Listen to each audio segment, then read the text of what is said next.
Welcome to the Mike on Much podcast. I am your host, Mike Veerman, and I am here with my friend and trusty producer, Max Kerman. Max, how's it going? I'm doing great. Also here with our pop culture aficionado.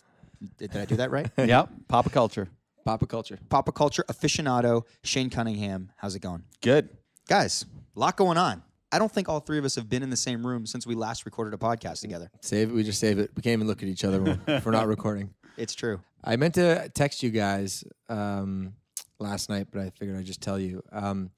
Last night I went to see Mother with Lauren. Nice. And it was, and I thought very well done. Of course. And I hated every single second of it.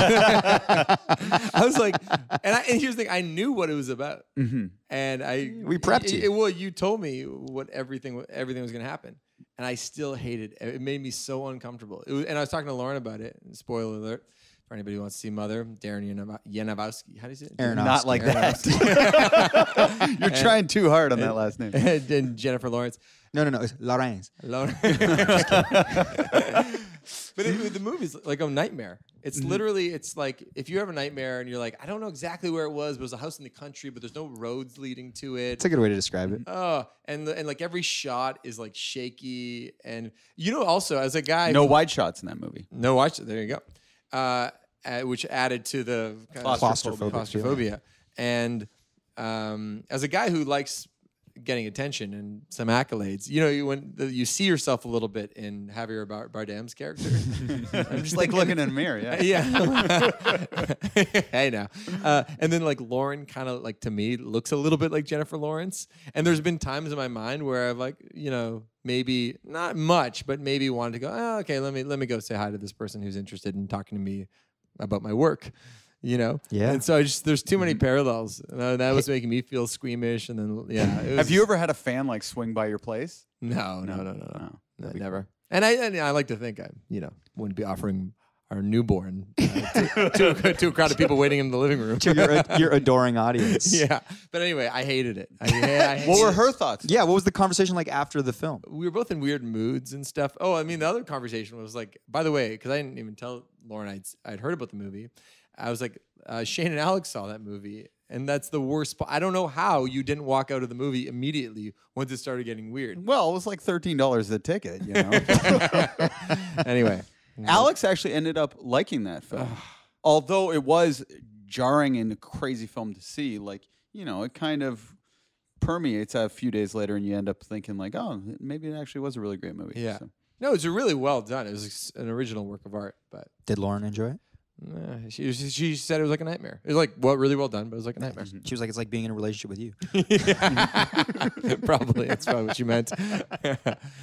Other than that, what else is going on, fellas? You actually, Max, you just you played a Neil Young induction into the... Yeah, 4 acts were getting inducted to the Canadian Songwriters Hall of Fame. Yeah. And this has been on the calendar for a little bit, and we've been so busy that I hadn't really thought about it much. But it turned out to be a really beautiful night. The first thing I did when we found out we were going to play this gig, we were going to play a couple songs for Neil Young, who was supposed to be in attendance, was I called my old friend Aaron Goldstein. And I met Aaron on a Go bus in 2005. I was like 17 years old, going from Hamilton to Toronto to see North by Northeast shows. And I was one of the Go buses, 6 p.m. on a Friday when it's really packed. And I was standing in the aisle with Mike D. This was just as the band was starting. And we were talking about different bands we were going to check out. And then Goldstein, who is a couple years older than me, but was sitting on the bus, piped in and was like, oh, you like Joel Plaskett? And then we started up a friendship from there.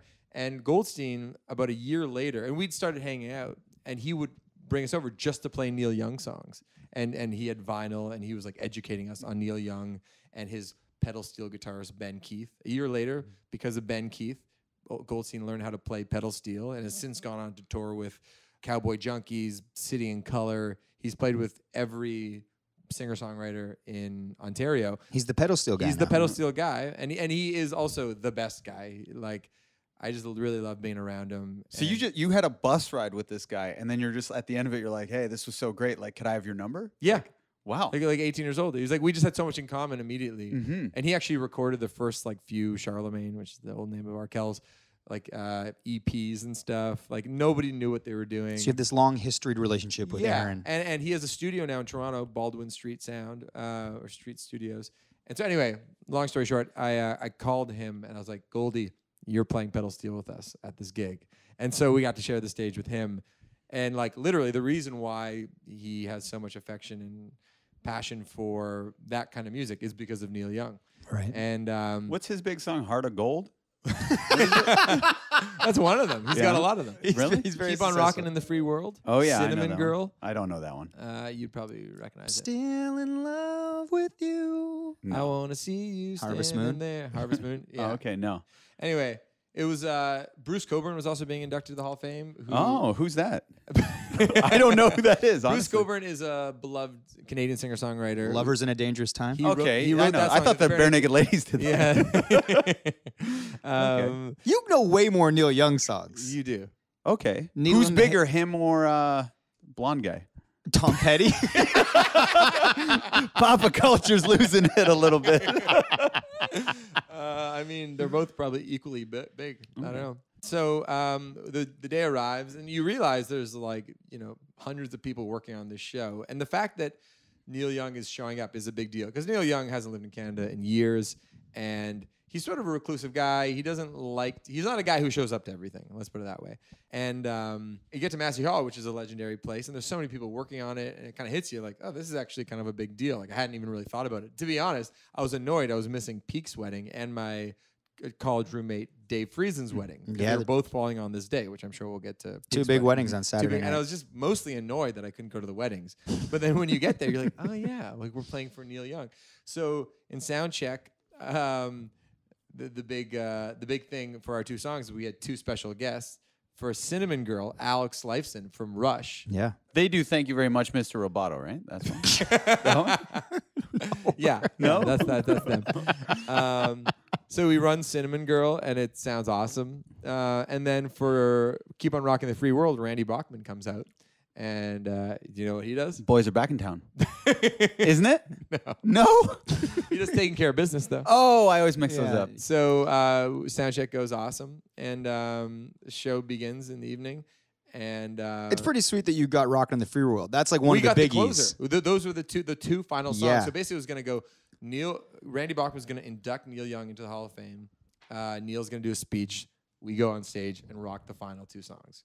And so that's what happens. Neil Young goes back to his seat. He's sitting like fourth row. He couldn't get first row tickets? And he couldn't get first row. No, actually, the first few rows at Massey are kind of not good. Just so you know, they're a little tight to the stage. Hot tip, listeners. And we do it, and it's just weird because Neil Young is like literally smiling at us and singing along to his songs. It was Really? very surreal. So we finished Cinnamon Girl. And Wait. So do you hold eye contact with him? A little bit. I mean, I kind Or of. are you intimidated? I'm sort of working the whole room, but I also want to, Were you tempted to sneak over for the fist bump? for the fist bump. No, but what I did was I was like, it would be so cool if he came on stage and rocked out with us. Yeah. And apparently someone had told me that his amp was on stage, like ready to go in the event that he wanted to do it. So I kind of went off the mic. I kind of went to the front of the stage before we went into Rockin' in the Free World. I was kind of like, do you want to play? Like kind of signaling with my hands, the guitar signal, the international guitar signal. But it kind of looks like a jerk off symbol Yeah, too, do when you you're wanna doing jerk me that. off? After the show?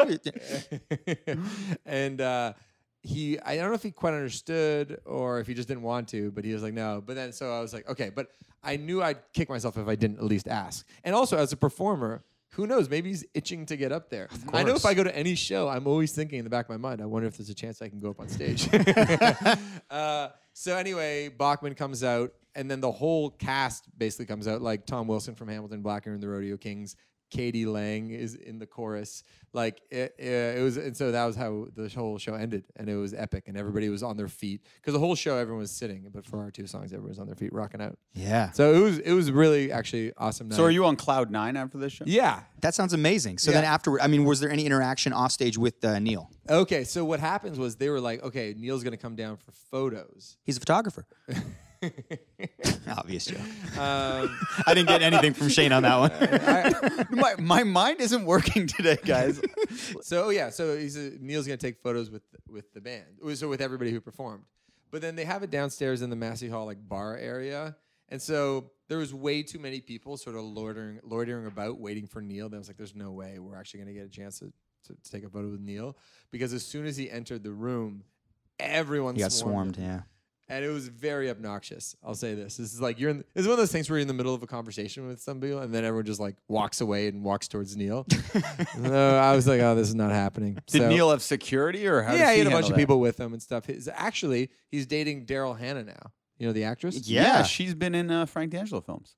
Well, there you go. Wow, it all comes full circle. Yeah. I did not know that. So she was there with him. Best Daryl Hannah film. I like Sicilian Vampire myself. Sicilian Vampire. I don't even know. She's in the original Blade Runner. Yeah, She's I got the just new saw one that, coming yeah. out. That's right. Yeah, she does a movie called Crazy People with Dudley Moore, where Dudley Moore is an advertising executive that loses his mind, and so he goes to like an institution. It's an 80s movie. I don't even know if you could make this movie these days, but he goes there and he starts realizing that the people in the institution that are a little bit crazy, if you will, have great ideas for advertisements. So he starts using their ideas for advertisements, and then he falls in love with Daryl Hannah. Anyway, got off track. Splash would be the one people know her from the most, though. Oh, okay, there you go. Tom Hanks movie. Tom Hanks movie. She's a mermaid. She was there. It was cool. So tell me, though, I haven't really heard anything about the wedding, though, because I missed Peake's wedding. Well, it's funny you say that. I think we're going to get around to more wedding stuff in the dessert. Okay, cool. Before we get there, we are actually currently in Just for Laughs for Toronto. There's been shows all last weekend. There's more shows this weekend. We had Mike Birbiglia on last week. His big show is this Friday, so check it out. That was an awesome interview, by the way. I loved him. Yeah. He was great. And we've heard that actually from a lot of good listeners. feedback. Yeah. So thanks again to Mike for being on the show. This Friday, as well as Mike's show, I'm hosting a Letterkenny live table read of one of their scripts in a Q&A at the Bell Lightbox. Come say hi. But as part of this, one of the other things I did was I ended up doing an in conversation with the two gals from the podcast, Guys We F***ed, Krystyna and Corinne. And it was fascinating because I've never really done something like that ever. Like I just, Max, like, now that we do this pod, people started asking me to do these things. And so our philosophy is kind of like, just say yes to things. And I'm kind of one of those guys that's like, I'll try it and see if it works, And the closest thing I did was in Montreal. I did kind of a sort of Q&A with a panel of much digital creators. But this was much more different where we had to sort of like prep questions, and you prepped a bunch of questions, Max. Actually, Shane, you talked to your wife, Alex. She sent questions. Our friend Andrea sent questions. So it was really cool to kind of like source a bunch of that stuff. I listened to a bunch of episodes, and it was a fascinating thing to do for me because, one, it was supposed to be at the Second City stage here in Toronto. So already I'm kind of like, I put in a full day work and I'm like, okay, I got to go do this thing. It starts at like 5 or whatever. My itinerary says Bell Lightbox. So I'm like, oh, they changed the venue. So I go to Bell Lightbox and I'm like, hi, I'm here for the panel. And they're like, we don't really know what you're talking about. And I'm like, now I'm panicking because I'm like, I need to meet them within like 10 minutes. So I'm trying to get a hold of the organizer. Finally, she's like, oh, sorry, there's a typo. Oh, God. I'm like, I'm trying to I'll kill you. Yeah, I'm trying to be a pro here. So I run over to the Second City Theater. I meet Corinne and Krystyna. And so like for them, they kind of just fly in. And I guess they're pros. They do this thing. They're cool with talking. But for me, I'm trying to be prepped. I'm trying to be prepared. And it's like, are we going to kind of hang out for 15 minutes before and get to know each other and get like a vibe? But it's very much like, Krystyna, Corinne, this is Mike, Krystyna, Corinne. Hey, how's it going? And then we start talking about, I try to let them know how it's going to be laid out. They let me know how many audience questions they're going to take. So it's really all happens like on the fly. And then before you know it, you're walking out on stage in front of like a room full of paying customers that are fans of theirs that want to see. So is your heart like beating out of your chest, or are you fairly calm at this point? Pretty like calm. Like here's the thing, like all the prep is the part where I'm kind of like, do we have enough material? Is it going to lay out? Blah, blah, blah, blah, blah. The minute I get into the room and in their company, you just kind of settle, because then it's just people. It's always just people. That's the thing. It's like, it's always a bigger deal in your brain when it's like, oh, we're going to sit down with like Richard Linklater or like Edgar Wright or someone, And then the minute you get in the room, you're like, oh yeah, like you're just a person. But that's what makes you good, though, is the fact that you over-prepare, Yeah. And you just think like about it all. the way that you settle in and you just feel like you're having a conversation. So get backstage, we start talking. Super nice. Corinne was like incredibly nice. She was asking about the podcast. I was talking to her about, her intern experience. She interned at Conan O'Brien, all that stuff. And then Krystyna came back in. She was great. And so we had about like 5 minutes of kind of backstage banter to sort of develop a rapport somewhat. And then before I knew it, dude's like, all right, and from the Mike on Much podcast, blah, blah. And you're like backstage. And I didn't really know what to do because you're behind the curtain and the two girls are behind me because they obviously are the big stars. And so they bring me out first. They're like, from the Mike on Much podcast, Mike Veerman. And then people clap. And I just like turned back to the girls for like kind of the bottom of the stage steps. And I just winked like as if like showtime. Like, I don't know. I've never done this before. So I kind of winked and then jumped on stage with my clipboard of shit and whatever, walk on, introduce the girls. And yeah, it was pretty good. I don't know. It was weird in the moment. I didn't know really how to feel. And Shane awesomely ran down from work because we had a meeting. Yeah, I think I missed maybe the first 2 minutes. And I had seen a bunch of these like in my life, like with TIFF events or like just random Q&As at weird theater events. And they're always not very good for some reason. I don't know why, but I find the person asking the questions, it's always missing the mark a little bit. But this one, it was like, not just saying that because I'm your friend, but this was like the best one I've ever seen. It went so well, so smooth. You were like so prepared. It was like you didn't even need to really look at your notes. And I don't know, I felt like everyone in that theater, it was almost disappointing that it wasn't like a bigger theater just so more people could have seen it. But I felt like everyone was like blown away by how funny and good it was. And this is the thing I think That's very kind of you. Thanks, Shane. And you No, know, but it's honestly true. Like it was so good. and it's hard when you're there to know. And then so when I left and I got out of this theater, Shane's like on his phone. I'm like, hey man, he's like, he was really nice. And you like, and I was like, oh man. Then he started getting me like more hyped about it. You know what I you mean? got the That's like- feeling, the euphoria. Yeah, and it's like all of these things, we talk about this all the time, and I think this is for anybody that kind of does things or tries to, I don't know, accomplish things or agrees to do things or says yes to things, is there's a moment where you always go, oh, why did I agree to do this? It's causing me stress and you're freaked out. But it never... It always is worth it because afterward, the rush of like accomplishing something or like challenging yourself to do something is always like you just want to like jump around and kind of like bump chests and shit like that. And so you forget about the fact that like, you know, the 2 days leading up, you're like, oh God, I got to listen to like 3 hours of this. I've got to like research. I've got to ask questions. All of that stuff sheds away once you're done and you get the high. And I think you get on stage all the time and you do that sort of thing. Like we've hosted a million things. Oh my God, yeah. And I've been there when they've absolutely bombed. So I know how good it feels when it goes well. Like we did that MMVA thing and I couldn't have felt worse. I hid in the washroom for 2 hours. Yeah. But it was funny because when you walked out of the theater, I was like, oh my God, like I'm all pumped and I'm telling you how good it was. And you seemed like a total pro in the thing, but the way I was acting was almost like you'd never done anything like that. But all the people who attended it are listening to me like praise Mike as we're walking out. And then a woman's like, yeah, you were really good. It was a little embarrassing. Yeah, like my cover was blown as like kind of like your proud dad or something like that. Well, and then Mike's like, oh, I learned, I was listening to a thing and it said never comment. Yeah. So this is actually interesting. I wanted to bring this up, actually. I told this to Danny. So I follow Lin-Manuel on Twitter. He's the guy that created Hamilton, big playwright. And he had tweeted literally the day before. He said, our family has a 3-block rule. He goes, whenever we see a show at the theater, like on Broadway or anywhere in New York, because they live in New York, I believe. Yeah. He says we have a 3-block rule. So we see a show, he goes, and then we leave the show, and we don't share our thoughts, good or bad, for 3 blocks, because you never know whose family is in the audience. You never know whose friends are like following you, like as you leave the theater. Like just meaning like if you have, of course, if you think something didn't go well, don't say it. If you think something went well, great. But they just don't discuss it for 3 blocks until they're 3 blocks away from the theater. So I was saying that to Shane, but of course, we immediately broke that rule and we're talking about it. In the lobby. I was walking down the street. But I don't know. It went cool. I really enjoy doing these things. Going to do another one on Friday with Letterkenny. Watch, it'll be a huge disaster now that our listeners are listening. Never again.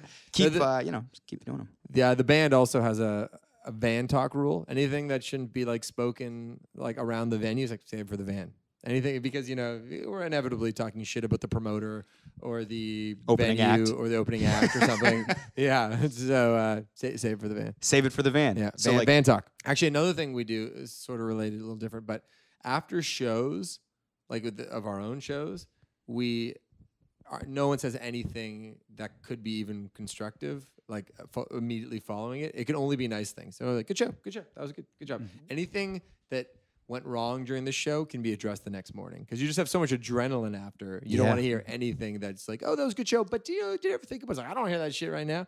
Yeah. So that's another piece of advice for young bands is do not talk about the show until the next morning. Do you still get adrenaline after every show? Oh, yeah. One last thing. I just want to say thanks to Corinne and Krystyna for being awesome because it's like a tennis match. If they hit a ball, I got to hit it back. They got to hit it back because those things sometimes go bad because the moderator or sometimes because of the guest. So they were great.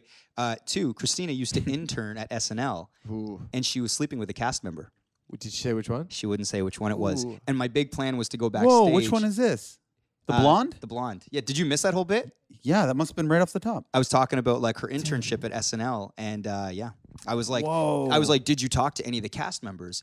And her and Corinne both started laughing. And I was like, well, what are you laughing about? And it's like, and then she told some story. Guys, we I bet it was Fred Armisen. He wasn't in the cast at that point. You sure? Mulaney?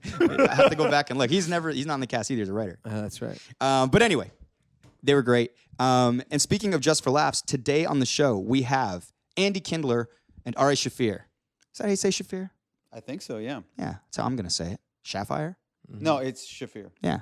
So, again, these took place in Montreal about a month ago, a little bit longer now, I'm not quite sure. But you guys in the Hyatt bar area, right by the old comedy logo from the channel here on Bell Media Comedy Network. And Andy Kindler, how would you describe Andy Kindler, Shane? He's like, he's like J.R. Diggs, if you know. Like, he has the gift of gab, but he's like, geez, how would you describe him, Mikey? Andy Kindler is somewhat infamous. So he does this thing called the State of the Industry, or the State of Our Industry, at the Montreal Just for Laughs Festival. And he basically gets up there and he kind of roasts and takes the piss out of all these famous comedians. Like, he sort of famously made fun of Louis C.K. He's made fun of, he took on Ricky Gervais to the point where Gervais like blocked him and calls him a stalker. And he antagonizes people to get more fame, basically. That's his whole MO. Is like the way that he might be viewed. But he was very honest about, and his comedy can be very angry and kind of like, raging against the world. And so he speaks about a lot of that stuff. I think you get a good insight into who Andy Kindler is. I think it's all an act, though, even though he is saying all these things. He's just doing it to the most famous person, and he's being pretty transparent that he's doing it to kind of start a feud to boost himself. He's a veteran comic. He was on the show Everybody Loves Raymond. He's had a long sort of go in history, so he's fascinating to listen to. Are we going to mention how the Ari interview came? Yeah, let's be real. So, we're just sitting down. Mike and I, like, we had just finished Natasha Leggero, and we're just kind of talking how it went pretty well and how we liked her or whatever. And then this guy just sits down in front of us. He's like, yeah, are you going to interview me? And, and Mike and I are like, we can. Yeah, like sure. Did you recognize him? I did. I did a doc a few years ago. Mark Myers directed. Yeah. I was just in it, and he was one of the people in the doc. This 5 years prior. So I had some background knowledge, and he knows Patrick Coppolino, if you know him. Hamilton comic. Yeah. So I did have some straws to grasp at if we were forced to do this interview, which it was clearly a mix-up with this. It was supposed to be with someone else. He was just supposed to do like a quick tag for like comedy, and that was it. But we didn't want to embarrass him. I guess that's what now is for. And then and so we just went along with it. Mike's like, "Hey, I'm a pro. Let's do it." Like, hit record, and we just did it. And I think it was interesting. But if it seems like we don't really have our shit figured out, it's because we don't. You knew him a bit more than I did. Yeah. And you mentioned that he was on Joe Rogan's podcast a lot. Yeah, he's good friends with Joe Rogan, yeah. And there was wasn't there a feud with Mencia? Carlos Mencia was stealing some of his jokes, and there's this clip that went viral where Joe Rogan it's very interesting. I would look it up right now, actually, if you're listening to this, where Joe Rogan confronts Carlos Mencia, how he's stealing all these people's jokes, because Carlos thinks he can get away with it because he was stealing lower level comedians' jokes, but Joe Rogan's pretty big. So for Joe to come out there and call him out, and then it went viral, and it kind of ruined Carlos's career, actually. He's never been employable since. So we talked to Ari about that. We talked to Andy about his wars with other comedians. Have a listen. Should we get to it? Let's get to it.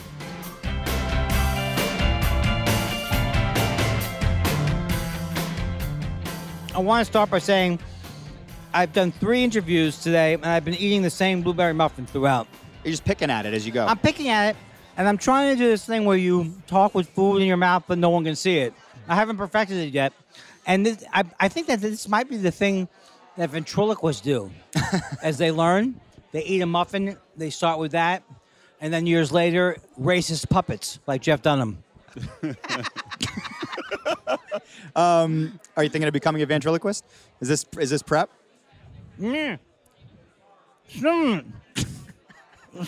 You're excellent at that. It's That's pretty good. unbelievable. Was that him? Oh, yeah. I can't. The old joke is that they would say I can't breathe because they can't say breathe. the B, But yeah. The one guy who's amazing, I don't know why I'm bringing this up, but Jay Johnson. Okay. Used to be on Soap. years ago. Soap, like the With Billy Billy Crystal Crystal? show? With Billy Crystal. Okay. He is the most amazing. He literally, you can't see his lips move. All right. And but then all of a sudden, though, I know with ventriloquism, at one point you go, but then you go, okay, that's good, but now what else? Yeah, well, the joke's got to be good. The puppet Yeah. needs to have some good material. The puppet needs that. Yeah. I want to start by saying that you are in a film that Shane is in. On Netflix. On Netflix. 5 years ago, we interviewed you. And Yeah. then Did you send me a link or something? Or Probably did, yeah. It's called What's it called? Delivery. will I get to see it? Or It's on Canadian Netflix. It was on American Netflix for a week, and then they realized that wasn't part of the deal we made with Netflix, so they took it off American Netflix. But since you're here, you could probably see it. I on could Netflix. download it or something. Yeah, like that. Delivery. Now, what was it about? It was about life, death, loss, and stand-up comedy. I think I the remember that tagline. interview. A guy was Yeah. having a baby, and so he wanted to confront his fears before a baby came, and the idea of doing stand-up terrified him. So my buddy Shane here, our friend Mark, they went out and did stand-up, and they solicited advice from comics. Wow. So you're a talking head in the film. You give great Thank advice. God. And then what is that? So you're happy with the way it came out? Yeah. Oh, I Excellent. got to see this. You can But- see the trailer on YouTube for sure. Yeah, but you should be. I should have had a. I should be here. There should be a DVD, a gift basket. I think for we me. contacted everyone, but yeah, it's hard But to get me. response from all the famous people. Yeah. But that's great. All right, well, watch that. I need more exposure. Well, speaking of exposure, and because we're at Just for Laughs, I wanted to start with your the history of your State of the Industry addresses. Okay, cool. So how did that come about originally? I don't like to talk about myself, but let's launch into it. This is year 21? It's year. I first came to the festival in 1993, Okay. so it's 24 years. Wow. And then I didn't come back in 1994. And Bruce Hills, who's the festival head, he told me, don't expect to come back here every year. We don't do that. But, like he was saying it not in a mean way. Hey, you're going to be here once. No, but he meant like that's just what they do. But when I came back in 95, I had written an article in National Lampoon. It was called the Hack Comics Handbook. And it was how to be a bad comic.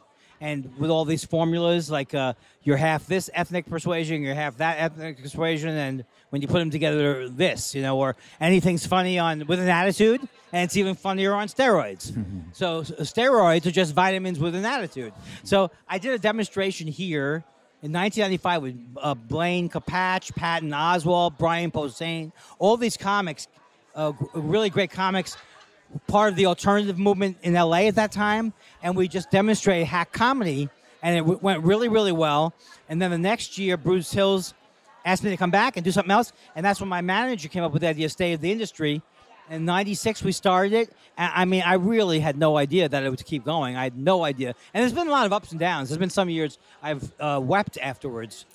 Why did you weep? Well, once we did it in this hotel, in that room over there, Yeah. long and narrow room. Like the people in the back couldn't even see me unless they were watching a monitor. Gotcha. And I died. It was terrible. Yeah. Did you actually weep, or are you kidding? I did cry after that, Right. but not in front of the people. I've cried a few times in comedy. I cried. I was in a duo. I cried the very first time I did a set on my own because I bombed so badly. It's embarrassing to bomb when you first bomb. Is there any bombing anymore now that you're so experienced? Yeah, there is. Well, like even last night, I was at the Cafe Cleopatra and I was opening up for Brian Callen, and the crowd. It's actually good for my not being too narcissistic. Is that I've the crowds have gotten better here all the time. And when I used to come in the '90s, the crowds could be really tough. Even the crowds can still be tough for TV taping and stuff. But at the Cafe Cleopatra, they didn't know who I was, and like my first joke was, "This is not my first rodeo," is how I answered on the questionnaire at my second rodeo when they asked me how many previous rodeos I've attended. Nothing. And so I was like, I realized then that now that comedy really is marketed better. You have less experiences where people don't know the style. But in this case, these people could not possibly understand what would be funny about that. They're just staring at you. It wouldn't fit into their... Rodeo humor doesn't play here. What's that? Rodeo humor doesn't play here. Hey, I was wondering... Now, this would be the stupidest question you ever heard, but the word rodeo is used, right? That phrase is very popular. Okay. They should have got it, 100%. I want to fuck with them. Yeah, I'm sorry. We don't have rodeos here. Yeah, okay, so speaking of the state of the industry, you have a reputation for sharing, some might say, unkind opinions Yes. of other comedians. That approach is rare among comedians for a variety of reasons. What is your thought process when you write those jokes? Well, my thought process is I've gone through a lot of changes, and not to get heavy, but I started taking. I didn't realize that for a long time how much anxiety I had. Not anxiety like panic attacks, but from OCD. I have OCD, and part of the OCD was wondering if people like me, which is so weird because I'll say these things, but I'll also want people to like me. So now I'm on on Prozac, and I feel a lot. I feel better about myself in general. But before I started to feel better about myself, I would agonize, and I couldn't accept that I would do these mean things and that it was okay to do them. In other words, I felt like it had to be Adam Carolla, who I don't like, or it had to be Opie and Anthony, who I don't like, and sometimes I would get very mad, like at companies and stuff, and righteously mad. Yep. But now I realize that I have to let that part go. It's kind of like a roast, and in fact, the jokes that are most effective are roasty type jokes. But I just have to accept that what I'm doing is going to make some people mad, and I don't want to get beaten up. And also, I'm also saying to myself, well, is this Target worth it? Because sometimes I will go after Target, and I'll say, no, it's not worth it to go after this What person. what do you mean not worth it? Well, I'll give you an example. I'm going to talk about I'm Dying Up Here, 'Kay. that show. Yep. And there's great people in it, but I think there's some funny things about it, like, boy, they're really deadly serious about comedy. I mean, it's like there's certain things, the way the show is, that has nothing to do with the specific actors.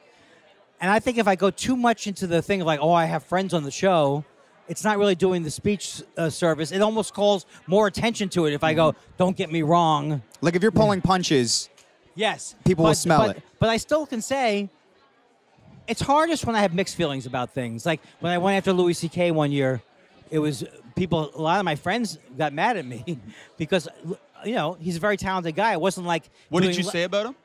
pretentious. I did a thing about how, well, first of all, I said that his fashion sense is American Gervais because he wears those same T-shirts. And then I talked about how he always brags about changing his material every year. And it was a whole bunch of stuff, mostly about a lot of how he was being embraced as the... Like how he was marketed by the masses. Marketed as the, the woman in the New Yorker said, the greatest comedian of all time and all that stuff. So, and then I also had said during the speech that I had a falling out. I felt I had a falling out with Louis C.K. in the 90s, and I was kind of angry at him. And I've been angry at a lot of people, and I'm sure my comedy does come from anger. Yep. But the thing that was good about it was I admitted my own part in the thing. Because I started to go into the Louis C.K. stuff, and people iced me in a way in the room, Wow. wherever the room was. And then I started to go, look, it's from my own envy and bitterness, and then it just came all flooding out. So... Did you ever hear from him on that one? Very soon after, I saw him at Toronto. He came to my alternative show I was hosting there, and I felt very weird. Like I felt, why is he coming here? But he did a spot on the show, and he was very nice to me. But I know for a fact he doesn't like it. And I noticed he started dressing better recently, too, wearing suits and stuff, so you might have affected Well, him. that's a typical Louis C.K. thing. He's like, if Louis C.K. wears a suit, then suits are back. But if he wants to wear the same stained black shirt for 7 years, then that's the fashion Then that's the sense. cool comic That's thing. the cool sense, yeah. You should start a podcast, like Mark Maron approach, where you win people over slowly. Well, I think this is a comment about the nature of podcasts now. I have a podcast that you're not aware of. I knew about it. Shane didn't do as much research No, as me. You really- should have a more popular podcast. But it's actually new. I've only done 12 episodes I of it. see. It's my friend Josh Elvis Weinstein, and it's just basically us talking. There's no guests. It's just us talking for as long as... He lives 6 blocks from me. That's he's convenient. He's a really brilliant guy. I just go over his house, and every Monday night we have like an hour discussion or an hour, whatever, and we put it up. No editing, just put it No, straight up. we'll edit it because a million times we'll say things like, we'll call attention to the fact that we're filming, taping. So like he cuts out everyone. He doesn't cut out every one of those, but me constantly going, This is edited. Take that out. Put that in. Take that out. Right. Yeah, but it's weird. It's a weird thing. It's very challenging because I feel good about it in a way because no one can think I started it because it's an easy thing to get going because there's so many of them. It's a marathon, yeah. But it really makes me think differently. Like when I'm in what you guys are doing, it's a weird role for me, and I don't listen very well. Interesting. So even to listen to my friend is hard. Yep. And also, as opposed to when I'm a guest on a podcast, like I love being a guest on podcast. I usually go crazy. I mean, here I'm being serious, but this is serious side. But when I get more self-conscious about it being a conversation. And every week I lose that a little bit, and you learn how to do it. You start to It's just shed a it different and skill. become acclimatized to what it is. I kind of wanted to touch a bit on, you were on Everybody Loves Raymond. Sure. I guess just the mindset of like being a working comedian, everybody wants a break, all that stuff. What's going through your mind when you book that show? Well, like it's a network show. That's a big deal, that was right? a big show, and it was one of those things that was a sleeper show. Yeah. It was during a time period where CBS wasn't doing very well, and they didn't have a hit for a long time, and then that show broke through. I was very lucky, and this has happened to me in almost every job I've gotten. A lot of the writers for that show, Phil Rosenthal, the creator, and some of the writers, we would meet every Sunday for years to have breakfast in L.A., and it was just great. Eddie Gordetsky, all these guys. So I was, the same year of Everybody Loves Raymond, I was actually cast in a pilot called The Breaks with Michael Chiklis. Oh, yeah. And, The commish. What's that? The commish. The commish. And it almost got picked up, but it didn't get picked up. But Raymond got picked up. They wrote the role for me, Andy. So I didn't have to audition or anything for it. And it was just always, it wasn't like completely me, but it was based on me. Sure. And it was my name, so. You're playing a version of yourself. Yeah, and so it was an amazing experience. I mean, it was kind of overwhelming in a way because it was such a popular show that I felt, I don't know, sometimes I felt weird. I felt in general weird at that time in my life, but it was such a popular show. So like at the craft services, they'd have all the latest. We know when those Keurig coffee things first came out, where there's the one thing makes The a cup pod, of coffee. yep. Yeah. I don't like them that much because now I'm a coffee snob. But back then it was like whatever we wanted to eat, whatever we wanted to do. And when you're a recurring character on a multi-camera sitcom, it really is the easiest job in the world because it's not a one-camera shoot. So I would just come in and be relaxed.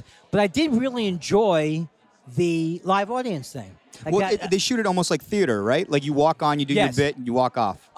Yeah, except that they have all the cameras set up and but they do it. But I grew up loving All in the Family, and All in the Family. When you were watching it, you knew on a certain level that it was a recording of a live stage play, kind of, but it still made it immediate. There was like within that context, it was as real as anything. So I really, as a stand-up, I did love that thing where you're holding for a laugh. Hopefully I don't look out into the audience. But you're If you holding. fuck up a joke, does the audience still laugh on like the third or fourth take? If you keep screwing up. I don't think they laugh as much. But Ray Romano, who was the lead, he would write, because he was a stand-up, he would write alternative jokes for the second. Oh, and for the third. takes. Yeah, he would do a couple takes the one way, and then try to surprise you. Hopefully, you can do something with your acting that delights people. Right. Are you and Ray close?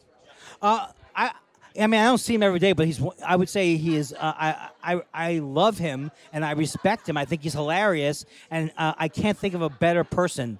And he's always been very supportive of me, and so I really like him. I see him a couple of times a year because Phil Rosenthal, who was the creator of the show, has parties and stuff. So I really love him. I root for him all the time. Well, I have to root for him.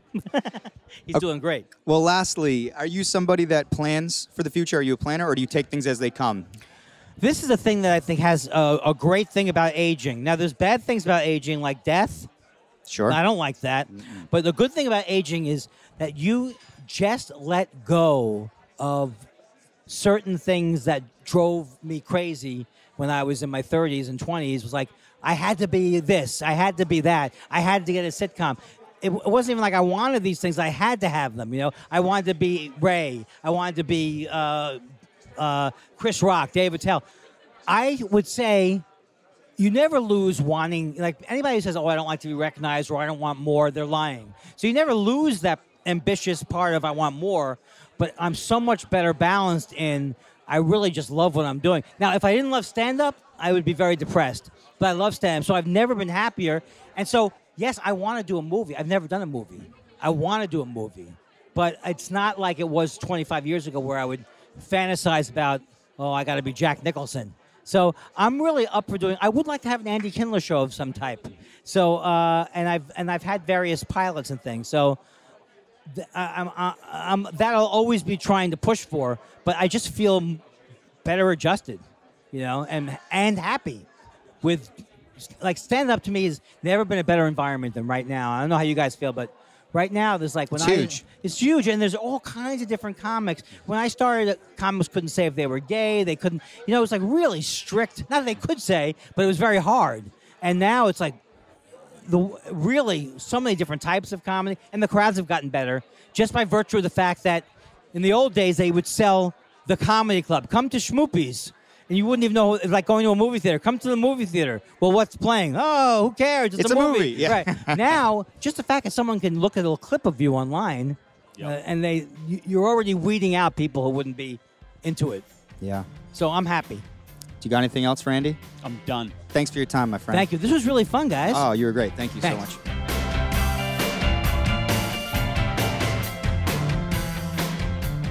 Ari, what's going on? Yeah, how are you? I'm good, man. Oh, you put those earbuds in so you can check the levels that way? Yeah, I'm a pro. Oh, that's nice. Not really. Those for the hearing disabled. Yeah, exactly. It's a hearing aid. So you're actually in a Netflix doc that I Netflix did. what? Documentary.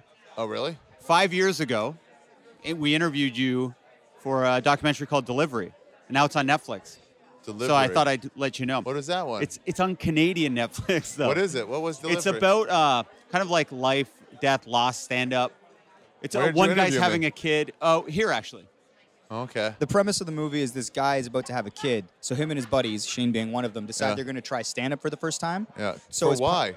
What does that have to do with the kid? Face the fears. The Oh, kid's okay. coming. He Yeah. wants to do something that Okay. scares him before his son comes, so he Okay. can be like And a another man. guy, his father was about to die. Yeah. It was kind of a weird doc that came together and ended up being really good, but Netflix purchased it. So I'm on Netflix. You're on Netflix. Big time. And your Netflix- special's on Netflix, Yeah, too. that I was too. just watching that. that. Too. But that's second best to that Yeah, documentary. exactly. Yeah. Yeah, but you're on Netflix in America, your special. Yeah. This is only on Netflix Canada. But it is a Okay. feature. It's good because you guys, they ended up coming out here as part of the production, interview a bunch of comedians. So Yeah. you're one of the guys interviewed. Hell yeah. Yeah, you were great. That's funny because Patrick, who you're friends with, Yeah. Even though I said his last name incorrectly. Like, I'm good buddies with Patrick Capolino. You're like, it's Capolino. yeah, I advise him to not have a baby a lot, to just get rid of that kid. So I said over and over again, abortion, abortion, abortion, Yeah. and he just didn't do it. That's take the advice. in your stand-up special, you talk about that A quite a, lot bit, about too. advising it on abortion. Yeah, So no kids for you. I don't think so, unless I forget to pull out in time. Yeah, It's usually what happens. Well, it's That's kind of, usually how what do you happens. be? How would you be a dad and be a stand-up? Like, Be a bad dad, I guess. I guess that's the number one. Yeah. You got to be Some bad at people one of the chew two. Yeah, one of them's got to go to this back burner. for Yeah, sure. exactly. One of them's got to go. That's the way you play it. How many JFLs have you been into? I don't know, like 7 or 8 or something like that. I'm trying to think when I started, 2006 or 7. And I skipped a year, then came right back. Nasty show, skip, nasty show. Then I did my storytelling show. I don't know, man. Probably like 7 or 8. Yeah. They're fun. I was going to say, how do you frame it sort of in your yearly schedule when you're sort of plotting out your year? I wasn't going to come this year, but then I had that Netflix special, so I figured I'd come up and do a bunch of press. That's good. so is it just press? Are you doing shows? So I'm doing the Nasty Show. I'm hosting the Nasty Show. And that was also cool. If it was some other show, I might not have, but like Nasty Show is the one that got me into the festival. You got a history with the Nasty Yeah, Show. and so like to host it is like, oh, cool. Yeah, my agent was like, would you host? I'm like, I would, but they're not going to take me for that. That's like bigger people. Do you, when you're out here, go to a bunch? Or do you tend to, What? do you go to a bunch of shows when you're out here? Or do you tend to just sort of hang out and mingle? I like to. This is the first year that I have off from midnight, so I'm going to see what the lineup is like this year and like try to I saw Ali Sadiq. I want to see Auntie Donna. There's a few people I want to see, so I got to look at the lineup and see really who's here. I haven't really had a chance yet. Yeah. Have you guys seen anything? Last night we were at the Midnight Surprise show, and Kevin Hart came out and did an hour. Oh, did an hour at the Midnight An hour. Surprise? He did an Wow. hour, and he said it was all his new shit. It was pretty crazy. He came to the Stand in New York, the comedy club, and I saw him up there like, hey, Kevin Hart wants to go on. They came down because I was waiting to go on. And they're like, Kevin Hart wants to go down. And I was like, oh, well, stall him. And they're like, what do you mean? It's Kevin Hart. I'm like, yeah, he doesn't know. Just stall him. This guy's about to get off. And then I told the MC, like, bring me up. Just bring me right up. Don't wait. I'm like, he'll still go on. He'll go on when I'm off. Right. Like, he's not going to leave. He So- came to go on. Is that kind of an annoying thing when you're doing? For sure. Like, yeah. People are like, but it's so cool to have some star there. I'm like, yeah, for the audience. Right. But like, I got here to shit do to my work set. on. Like, I don't know. I don't care. And would you not want to follow Kevin? No, I don't mind following, but I want to wait an hour. Oh, If he's 'cause like, then you're it's going to be hang- 10, 15 minutes, then fine. But if it's like, it's going to be anywhere between 15 minutes and an hour, 20, then I'm like, so should I just wait right by the stage for that long? I don't know. So do you tend to just do your thing and get out? You don't hang around? No, or I'll hang out. But like, Right. You don't want to be forced sometimes to I hang have like other spots I got to run to. within the night. And, you know, nobody wants to wait. Attell came into the Comedy Store once when I was still working the door, and it was a pop-in night when there was no schedule, just like whoever's here will decide who goes on. So we would have put him on, but he didn't know that, and he was like, I don't want to bump anybody. And I was like, no, nobody gets bumped. And somebody else was like, some other comic, some young comic, she was like, I'm sure no one will mind. I'm like, everyone will mind. Like, I don't care. If we get Richard Pryor out of the grave, people are like, yeah, right after me, put him on for sure. Right after me. That's Yeah. hilarious. Does that happen to you often, where you're on and it's like Jim Carrey's here? Sometimes, because I'm usually on like late in shows, so then like they don't want to wait till the very end, so they'll go on right one before me. Chappelle the other day came into the Comedy Cellar in New York, and so Attell was on second to last, and I was on last. And he usually goes like, "Do you want to switch?" So I go on last, and he does this thing with Jeff Ross that he's doing here at the festival, which is them both on mics together, and they're just with each other. Dave The Chappelle crowd. and Jeff Ross. No, Jeff Ross and David David Attell. Tell. It's called David Tell, right. banging mics or hitting mics. It's the title's something like a dick something joke. like that. Oh, Yeah. okay. Touching mics. Touching I mics. think. But Yeah. they just do it late night at the Cellar sometimes. Yeah. And that could go 45 minutes, and it's a weird thing. And so if they're doing that, I'm like, yeah, you go last. Let me do my 15 and get out of here. I'm not going to wait for, it could be an hour. So that's cool. But if it's just regular David Tell, I'm like, no, you go ahead. I'll go after you. It's okay. So we had that conversation. I was like, no Jeff Ross. I'm like, you go. I'll go after you. That's what made the lineup. It's fine. And then Chappelle comes in, and he sees Attell, and he goes, oh, hey, Dave. And he goes, hey, Dave, back. And he goes, are you going on? And he goes, yeah, unless Dave goes, yeah, unless you go on. He goes, no, I'll wait till after you're done. And then he went downstairs, and I was like, oh, that was cool that he waits till after you're done. He goes, yeah, but not you. And I was like, oh, fuck, that's right. I'm after you. Fuck. God damn it. So then he's upstairs looking at the lineup, and he sees Attell and then me, and he goes, apparently they told me, like, who's Ari Shaffir? And they're like, he's on after Attell. He goes, well, he's about to get fucked because I'm going long. And so, unbeknownst to me that he was saying that, but Attell goes, hey, why don't you go on before me? Why don't we do the switch? So that's when Chappelle goes on, I'll be after Is me that what and you not did? you. And I was like, oh, yeah, fucking great idea. So anyway, I got off stage. Attell went on. And Chappelle had gone down there. I'm like, wait, who's this? And they go, it's Ari Shaffir. And he goes, And then when he saw me, he goes, hey, well played. Well played. I was like, thanks, Dave. Thanks. Yeah, you got to Appreciate respect the spot. hustle there. Yeah. I love I'm that. going on. So, is it? Everyone says comedians are so competitive, and Nah, not really. are they not? Only like Everyone's real lying? young, new comedians. Okay. After a certain point, it just becomes like, you do your thing, I'm doing mine. So it's not hard to be friends with a comedian, No. because Joe Rogan's one of your. Yeah, he's a good Close friend. friends, yeah. No, we're not competitive at all. What are your thoughts on? There's nothing we can be competitive about. Right. He gets me in jiu-jitsu. I get him in knowledge of Judaism. Like, there's no, we don't overlap at anywhere where we're both really good at something. So you don't have like a feud with any comedians beyond Carlos Mencia. Not really. There's people I hate, personally. Is Carlos one of those people? More creatively, I hate him than Right. personally. Yeah, I mean, he's a dirtbag, but yeah, those are just like people at work you hate.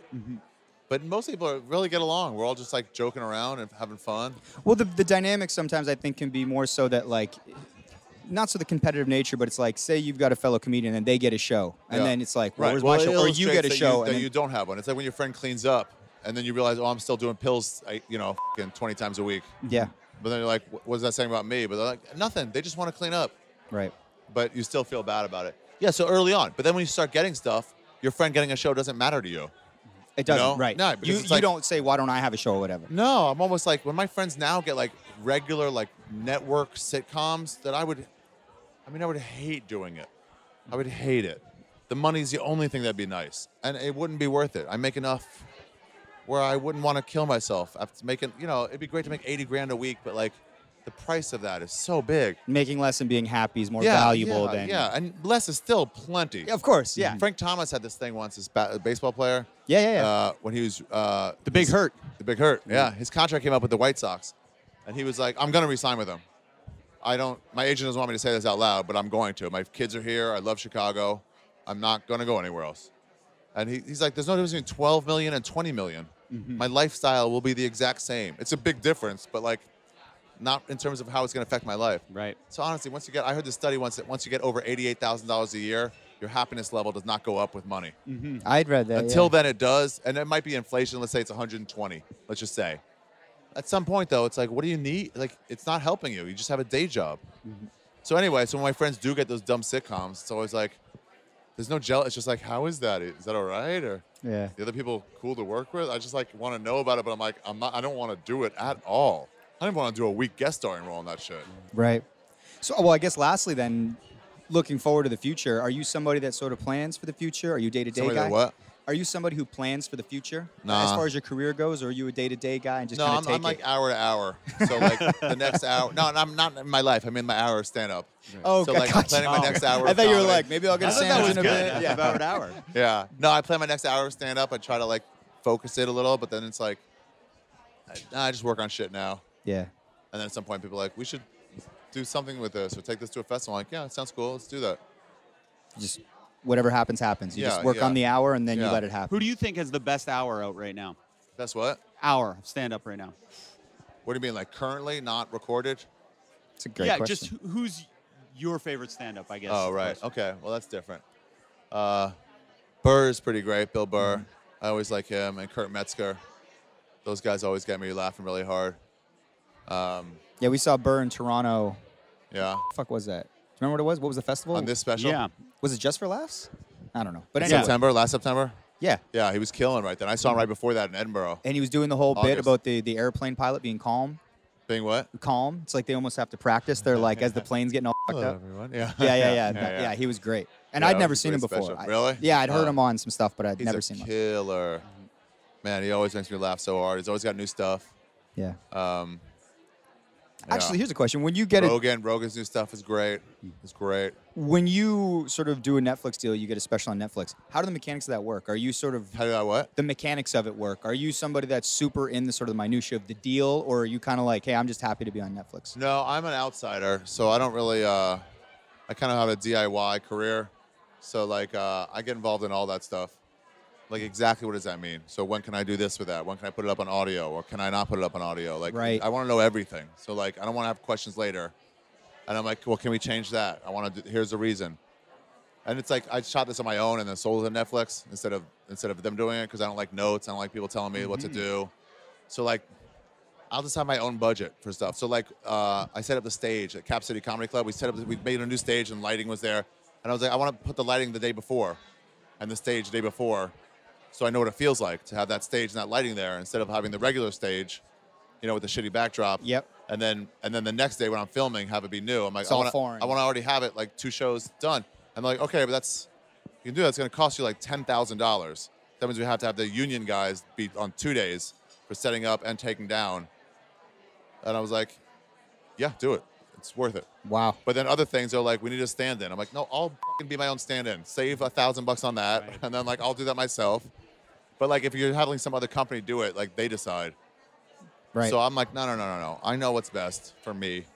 So did you sell your special after you shot it, or Yeah, was it yeah, pre? yeah. Oh, good See, for that's you. a leap of faith too, right? Oh, Because for you're sure, man. and you're I investing. had one shot at it. It was pretty much. It was about 60% of my money that I'd Fuck. saved up. Put it all into it, and then like if this fails, lesson learned. I can't do it anymore. I'll make 10% of it back on iTunes, let's say. So you made it all back with the sale to Netflix. With the sale, yeah. Amazing. So then that's all I'm gonna do. Just do my own shit. Wow. Fucking Yeah. A. Good for you. Check it out. Congratulations. Yeah, thanks. All right. Well, thanks for your time, man. Yeah, you're welcome. Right. Nice talking to you guys. Likewise. Tell Appreciate Patrick it. go f himself if you see him. Hamilton sucks. Hamilton sucks.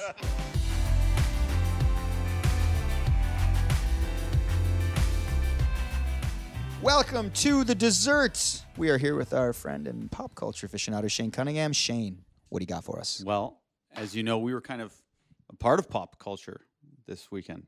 Oh, Depending how you look at it. I know where this is going. Yeah. But Max doesn't know what we're talking about. But originally, my plan was, every week I'm like, oh, what am I going to talk about on the dessert? Try to plan it out a little bit. My plan was at least to go to the John Mulaney. So we got these, thankfully, through much in comedy and PR and all that stuff. They gave us tickets to Mulaney. They gave us a bunch of tickets. Jenny Slate, Mulaney, Mike Birbiglia, and Bill Burr. And so we were figuring out, as we do in the podcast, everything's democratic. Like, how are we going to split it? If, Max goes to one, Shane's going to go to one, I'm going to one. So I had, I guess, suspiciously to Shane, extracted myself immediately from Mulaney. So I was like, how do you want to break this down? Give him to Max, give him to Shane. And then we started scheming. And then Mike's like, oh, I'm taking Matt McPeak out, who's our friend who's getting married on this weekend. He goes, I'm taking him out on Thursday. So historically, everyone that's gotten married, whether it's me or Shane or any of our friends, we rent out a suite, in this local Hamilton hotel, and basically we fill it with a bunch of beer and pizza, and we kind of send the guy off to his marriage the night before the marriage. But I had heard the week before at our baseball that Peak's now wife, Legs, was not having any of that. Mm-hmm. So out of just kind of oh man, I'm like, is anyone going to do anything for Peak? On the Tuesday, I just texted him hey, do you want to get a beer or something? I know you're getting married in a couple days, and I knew Friday wasn't going to happen. So I'm like, you want to get a beer? He's like, actually, Thursday would be amazing. So I'm like, okay, give the tickets to Max. He's a big John Mulaney. That's your favorite comedian. Yeah, my favorite guy. You're going to go on some date night with Lauren. Yeah. Probably produce some hilarious story. Nothing came of that, but no, it was a great show. It was an amazing show. So we go hang out with Peak for the Thursday night. We're reminiscing about old times. He actually went over kind of his wedding speech with us, which is kind of unusual to do because I like hearing it in the moment, but I can't wait to hear things, and I thought maybe, we could help him out a little bit. I think we gave him 2 pointers or whatever. He was a little nervous about it, but this speech, we know he's going to kill it because it's amazing the way he kind of crafted it out. Then all of a sudden, some other people start showing up, and it's turning into a little bit of a party. Mike's brother Greg shows up, Dan shows up, Felix shows up, and I'm not drinking right now, obviously. So I'm like, okay, I'm going to leave. I was like, this is perfect. Max just laughs. Oh, yeah. The guy who drinks the least is all up in arms about it. The second I leave, I get a text from Sean Dawson. He goes, oh, I just got a text saying that I'm Peak's best friend, and I have to organize tomorrow's event. Yeah, we tried to do this nice Thursday night gesture. And at about 11 o'clock that night, word comes down that we're doing the suite the next night anyway. And I came into Hamilton. I was like, what? I was like, if I'd known Friday was... So it all was happening anyway, and I should have just left well enough alone. I'm a little pissed because, I've given up the John Mulaney tickets. And I'm, every week there is a little bit of pressure to produce something to talk about. I do want to talk about pop culture stuff at some point. Anyway, next morning, I get a text from Mike. It's like, oh, dear God. And it's just a screen grab from Frank D'Angelo. And it includes a promo that, in fact, the Being Frank Taste of the Danforth special is going to be airing this Friday. People may or may not know this, that Mike and I recorded a special for the Being Frank show at the Taste of the Danforth. So I'm like, oh, damn, I really want to see this. And I don't want to miss Peak's thing. So I'm like, okay, it. I'll just record it. I'll watch it later. Yeah. So it's something to look forward to. Okay, so now it's time to go to Peak's real event where all the Champagne Boys are coming out to support Peak. And even people who aren't Champagne Boys. People I don't really know that well who are more Peak's extended friends. I'm a little nervous about this night because this is kind of my first party that I'm out as a sober man. Being heckled and stuff, sure. Exactly. But... luckily, early on in the night, one of the guys there reveals that he's dating his ex-girlfriend's best friend. I had heard about this. He told me in Miami. He had late night tacos together. And this is kind of a new breakup. So this is very Scandalous. Yeah. So we're like, tell us more. Get in the middle of this crowd. So we kind of clear a circle, kind of like you would for a break dance off or something. I kind of wanted to start Mike on Muchingham, by going deep on does she know, blah, blah, blah. But then we clear the circle. He lays down, and everybody starts jumping in. It was very weird. He was just it was like a therapy session, but he was laying down and just in the middle of the floor, looking up. And he's like, "I'll answer anything. Just ask." So, every question under the sun that you'd want to know about this extremely odd circumstance. His girlfriend apparently is very cool with it. Ex-girlfriend. She kind of encouraged it, right? She set them up. Yeah. And it's kind of a blast. We're really having fun. And then someone comes up with the idea, like, to make it like spin the bottle. So we kind of we spin Rob. Oh, wow. We've decided that it's the circle of truth. Oh, I like and it. Rob lifts his legs, and like a break dancer, we spin him on his back. And wherever his feet land, you are now going to go into the circle of truth. Yeah. You know, so all my favorite questions are being asked. It's like, you know, out of all your ex-girlfriend, who is the wettest like, who is the hairiest one, who shaves, all this, like, and I'm asking all these questions, by the way, because it was getting pointed at me like an inordinate amount of times, which I was kind of enjoying. We're laughing, we're like shaking the entire building at this point, and then there's a phone call. And we're like, oh shit, we had been warned we're gonna get kicked out of this place. Yeah. If Naturally. yeah, you know, if we're riled up, but we have a bit that we all just quiet down. And Mike's brother Greg pretends like he's sick and in bed. So it's like ring ring. It's like, sir, there's been a noise complaint coming out of your room, and Greg's like, no, man, I've been in bed all night. It must be another room. and they're kind of like, cut the bullshit. They're like, we know it's you, okay? Just keep it down. That's a good bit. Yeah, I thought it was really good. And then the nut is like, all right, guys, almost time for being frank. Settle down. We all got to pay attention. I wasn't fearful at all up until this point, because now I actually remember that Sean Menard, who directed The Carter Effect, the night before we were to record with Being Frank, he asked to go out for a drink with me. But he was doing the color correction for The Carter Effect. So I was sitting at a bar alone. You know, half an hour would go by, I'd be like, I'll be there in half an hour. Another half an hour. So I'm just drinking alone. I ended up having like 12 drinks to myself, just got drunk, and then it got to be like 1 a.m. This was the night before we filmed the Being Frank segment. So I wake up, and I'm like, Mike, like, I'm in horrible shape. I have to do, like, if you've ever seen the movie Flight with Denzel Washington. Yeah. Oh, yeah. You know when he sneaks into the hotel bar and gets really drunk, and Goodman needs to sober Denzel up for trial? That's what I have to do to myself, because I'm honestly considering backing out. So, and I look horrible, by the way. I'm like bloated the next day. Like, I look like I'm 20 pounds heavier than I actually am. All this is flashing into my memory as now I'm about to watch the Being Frank show with 30 people In this hotel room. and these people are known for, like, all we do is make fun of each other. Anyway, Being Frank show starts. My first line is like, hi, I'm Shane from Mike on Much, and this is Mike, and I'm introducing you to Frank. And it's this very awkward introduction. And the nut is just like, this is horrible. This is going to be one of the worst things you've ever done in your life. But he's like, but let's give it a shot. Let's give it a shot. Goes on, and I'm like mortified. I'm like, I actually look worse than I thought I would look. Like, my face is fat. I look ugly. I'm hoping no one's looking at me. And then someone in the crowd goes, well, at least Mike looks good. And then everyone laughs. And it's this guy, Paul, who doesn't even know Peak, really. So I'm like, why the are you even here right now? Right?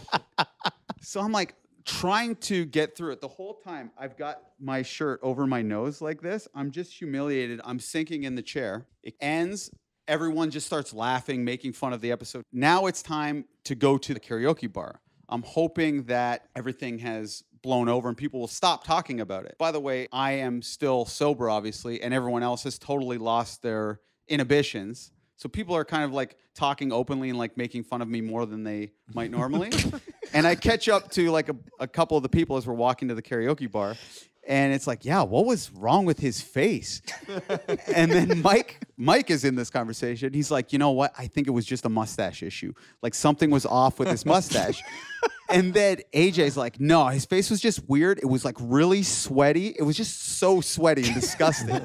And I was trying to have your back. Yeah. And then AJ sees me. He's like, yeah, you just looked really bad. He's like, really bad. Maybe not if you didn't know you, but if you know you, you look really bad in that. And I'm extra sensitive at this moment because you're pregnant. No. Oh, no, you're I'm pregnant. I'm bloated. No, it's because this is kind of tricky to talk about, but Peak's wedding is the next day. In some ways, it's kind of like a high school reunion. Yeah. People from your past. Sure. People from my past, right? So I'm trying to look really good. So I'm like super feeling weird. Like I'm ugly. I look bad. This is going to be bad for the wedding. I sneak out of the karaoke right after we do our little song for Peak. And I'm like, I'm not taking an Uber home. I'm doing a little jog home. I'm doing it for fitness. I got to look good for this wedding. So I get to the wedding. I see some of the people from my past who don't like me. They're kind of looking at me. I'm like, okay, now I'm feeling awkward. I need something in my hand. I still want these people to think I'm drinking. So my plan is to put, like, there's coffee there that they're serving. So I want to put coffee in a normal plastic cup, like the drink cup, and have it look like a rum and Coke. Right? Okay. So I'm like, I go to my friend Sean. I'm like, hey, do you think if I put the coffee in this plastic cup, it'll be okay? He's like, yeah, absolutely. So I go to put the coffee in the cup, and the cup disintegrates. Yeah. And all the coffee starts going everywhere, and it's like going through the table. And all these people are like looking at me, and I'm awkward. Nut can see this. So he comes over. He's like, you get out of here. I'll take care of this. So he cleans up everything for me. It's like he knew I was feeling so awkward. The Nut, the fixer. And then Greg Veerman comes over to me, Mike's brother. He's like, man, what's wrong with your face? And I'm like, what? He's like, yeah, your face is right now. On one side of your face, you have sideburns like Jason Priestley from 90210. And on the other side, it's like clean shaven and like manicured like your Prince. And I'm like, oh.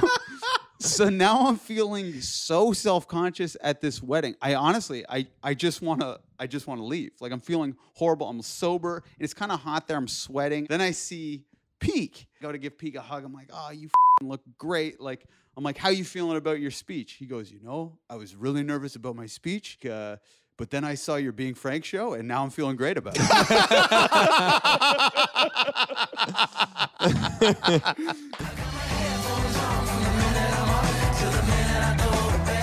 That's it. That's all. That's our episode. Thank you so much for listening. You can find us online on Twitter and Instagram at Mike on Much. Please leave a comment and ratings in iTunes. It really helps the show grow.